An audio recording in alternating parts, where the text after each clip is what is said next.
اعوذ باللہ من الشیطان الرجیم بسم اللہ الرحمن الرحیم۔ میری معزز ماں اور بہنوں، السلام علیکم ورحمۃ اللہ وبرکاتہ۔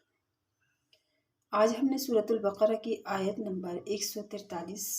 کو پڑھنا ہے انشاءاللہ ترجمہ اور تفسیر کے ساتھ۔ چونکہ یہ آیت کافی لمبی ہے اور اس میں تفصیل بھی زیادہ ہے، تو اس لیے ہم اس آیت کو کچھ حصوں میں تقسیم کر کے ہم ان کا ترجمہ اور تفسیر پڑھیں گے تاکہ زیادہ مفصل نہ ہو جائے ویڈیو۔ تو چلے ہم اپنے سبق کا آغاز کرتے ہیں۔ اعوذ باللہ من الشیطان الرجیم بسم اللہ الرحمن الرحیم۔ وَكَذَلِكَ جَعَلْنَاكُمْ أُمَّةً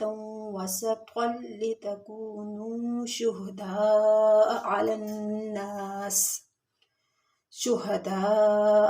النَّاسِ وَيَكُونَ الرَّسُولُ عَلَيْكُمْ شَهِيدًا۔ یہاں تک ہم نے کیا کرنا ہے، پڑھنا ہے انشاءاللہ اس کی تفسیر۔ پہلے ہم لفظی ترجمہ پڑھتے ہیں۔ وَكَذَلِكَ، اور اسی طرح،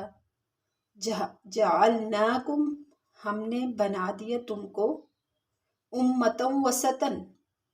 امت وسطاً معتدل، درمیانی امت، لِتَكُونُوا، تاکہ تم ہو جاؤ، شُہَدَاء، گواہ ہو جاؤ، عَلَى النَّاسِ، لوگوں پر، وَيَكُونَ الرَّسُولُ، اور ہو جائے رسول، علیکم، تم پر، شہیدہ، گواہ۔ اور اسی طرح ہم نے تم کو امت معتدل بنایا تاکہ تم لوگوں پر گواہ بنو اور پیغمبر رسول تم پر گواہ بنے۔ تو یہاں پر سب سے پہلے لفظ وسط ہے، یعنی سین اور واو کے فتح کے ساتھ، تو یہ خیر الامور اور افضل الاشیاء کو کہا جاتا ہے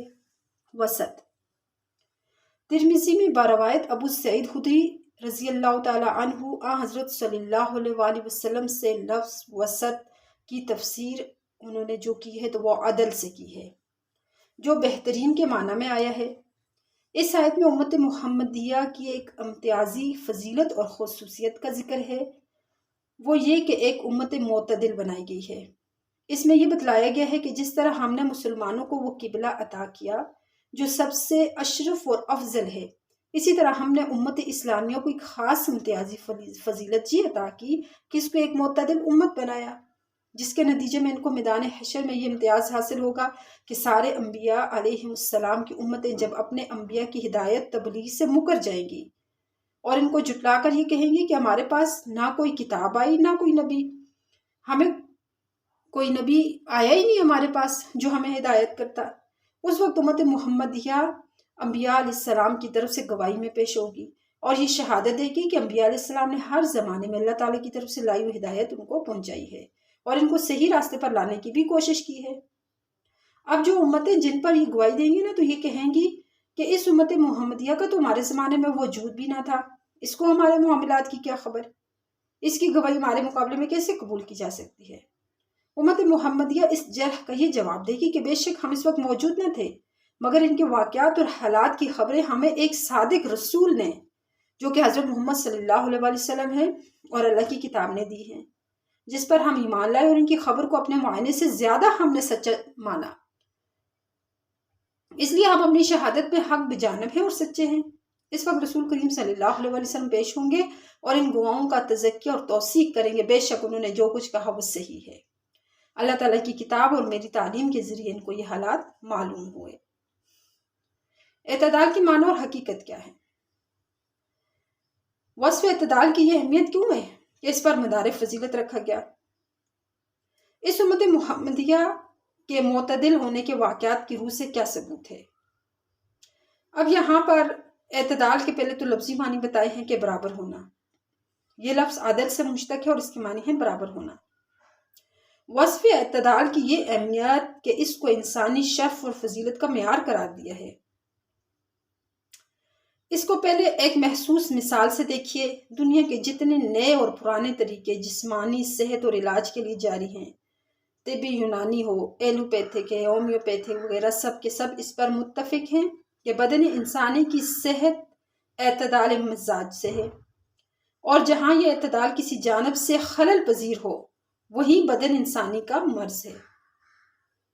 خصوصاً طبی یونانی کا تو بنیادی اصول ہی امتزاج کی مزاج کی پہچان پر موقوف ہے، اور مزاج کے اندر اعتدال ضروری ہے۔ اعتدال نہیں ہوگا تو پورے جسم کے اندر گڑبڑ شروع ہو جائے گی۔ اور جب یہ معلوم ہو گیا کہ انسان کا جوہر شرافت اور مدار فضیلت اس کے روحانی اور اخلاقی کمالات ہیں، اور یہ پہلے معلوم ہو چکا ہے کہ بدن انسانی کی طرح روح انسانی بھی اعتدال اور بے اعتدالی کے شکار ہوتی ہے، اور جس طرح بدن انسانی کی صحت اس کے مزاج اور اخلاق کا اعتدال ہے، اسی طرح روح کی صحت اور اس کے اخلاق کا اعتدال ہے۔ اس لیے انسان کامل کہلانے کا مستحق وہی شخص ہو سکتا ہے جو جسمانی اعتدال کے ساتھ روحانی اور اخلاقی اعتدال بھی رکھتا ہو۔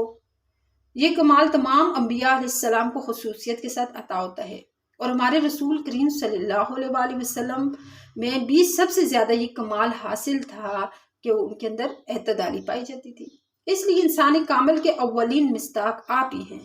اور جس طرح جسمانی علاج معالجے کے لیے ہر زمانہ، ہر جگہ، ہر بستی میں طبیب اور ڈاکٹر اور دواؤں اور آلات کا ایک محکم نظام اللہ تعالیٰ نے قائم فرمایا، اسی طرح روحانی علاج اور قوم میں اخلاقی اعتدال پیدا کرنے کے لیے انبیاء علیہ السلام بھیجے،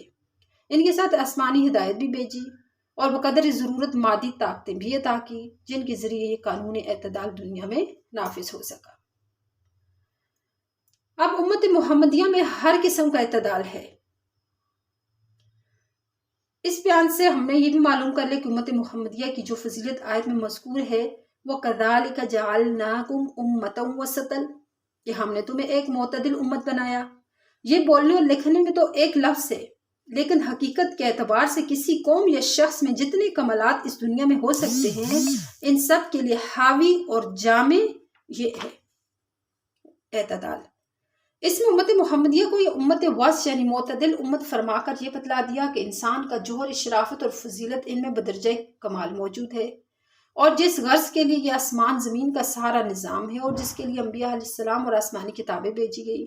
یہ امت اس میں ساری امتوں سے ممتاز و افضل ہے۔ اس میں امت محمدیہ کے اعتدال روحانی اور اخلاقی کو واضح فرمائے کہ وہ اپنے ذاتی مفادات اور خواہشات کو چھوڑ کر آسمانی ہدایت کے مطابق خود بھی چلتے ہیں اور دوسروں کو بھی چلانے کی کوشش کرتے ہیں، جیسے سورۃ الاعراف میں نا وَمِمَّنْ خَلَقْنَا أُمَّةً يَهْدُونَ بِالْحَقِّ وَبِهِ يَعْدِلُونَ، یعنی ان لوگوں میں جن کو ہم نے پیدا کیا ایک ایسی امت ہے جو سچی راہ بتلاتے ہیں اور اس کے موافق انصاف بھی کرتے ہیں، یعنی خود بھی آسمانی ہدایت کے مطابق چلتے ہیں اور دوسروں کو بھی چلانے کی کوشش کرتے ہیں، اور کسی معاملہ میں نزاع اور اختلاف ہو جائے اس کا فیصلہ بھی اسی بلاغ آسمانی قانون کے ذریعے کرتے ہیں، جس میں کسی قوم یا شخص کے ناجائز مفاد کا کوئی خطرہ نہیں۔ تو یہاں پر اعتدال ہر لحاظ سے ہونا چاہیے، اعتقادی اعتدال بھی ضروری ہے۔ اب جیسے کہ پہلی امتیں ان کے اندر یاد افراط و تفریط تھا، کبھی تو وہ اتنے اپنے انبیاء کے دشمن بن جاتے تھے، قتل کرنے کے درپی ہو جاتے، کبھی ان کو خدا بنا دیا، تو اس لیے اعتقادی اعتدال بھی بہت ضروری ہے۔ اور اس کے بعد عمل اور عبادت میں اعتدال بھی ضروری ہے، معاشرتی اور تمدنی اعتدال، اقتصادی اور مالی اعتدال، یہ تمام امت محمدیہ کی خصوصیات ہیں۔ یہاں پر اجماع کا حجت ہونا بھی ثابت ہو رہا ہے اس آیت سے۔ علامہ قرطبی رحمہ اللہ نے فرمایا کہ یہ آیت اجماع امت کے حجت ہونے پر ایک دلیل ہے، کیونکہ جب اس امت کو اللہ تعالیٰ نے شہداء قرار دے کر دوسری امتوں کے بالمقابل ان کی بات کو حجت بنا دیا تو ثابت ہوا کہ اس امت کا اجماع حجت ہے اور عمل اس پر واجب ہے۔ اسی طرح صحابہ کرام رضوان اللہ علیہم اجمعین کا اجماع تابعین پر اور تابعین کا اجماع تبع تابعین پر حجت ہے۔ تو یہ تھی اس کی مختصراً تفسیر، تو انشاءاللہ ہم آگے اس کے دوسرے حصے کی کل ہم تفسیر بیان کریں گے۔ السلام علیکم ورحمۃ اللہ وبرکاتہ۔